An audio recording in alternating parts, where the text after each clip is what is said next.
Le cadre de concertation pour la session 2025 a pour objectif de partager la nouvelle vision stratégique de l'Agence nationale de financement des collectivités locales dans la mise en œuvre de la politique nationale de décentralisation à travers l'opérationnalisation de ces différents fondements. À la suite de la validation de notre programme de travail annuel et de notre budget,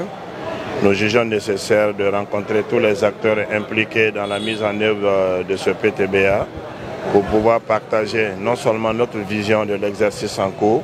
mais également les activités que nous devons réaliser ensemble avec tous ces partenaires qui sont impliqués dans ce processus. Ces cadres de concertation représentent un véritable espace de dialogue, d'échange et de partage d'expériences au bénéfice des collectivités. L'ensemble des personnalités présentes à cette rencontre ajoute une grande valeur à cet événement, car leurs compétences, leur état d'esprit créatif et constructif, ainsi que leur personnalité auront de manière sûre un impact positif sur ce cadre de concertation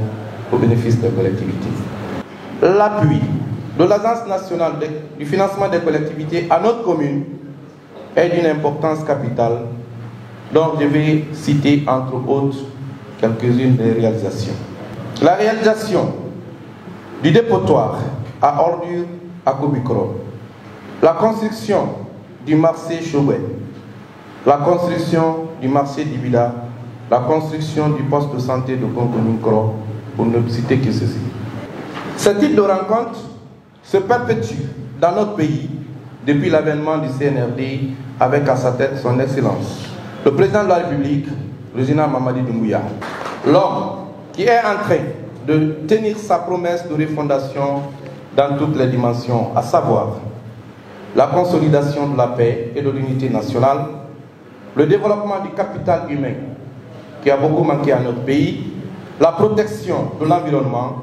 la lutte contre le changement climatique, la restauration de l'autorité de l'État. Bref, il fait renaître la Guinée de ses centres à travers la réalisation des grands projets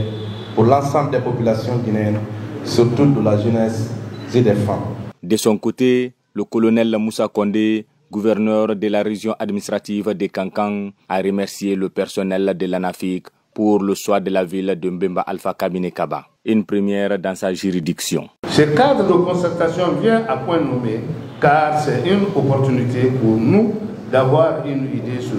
la vitalité de tous les mécanismes liés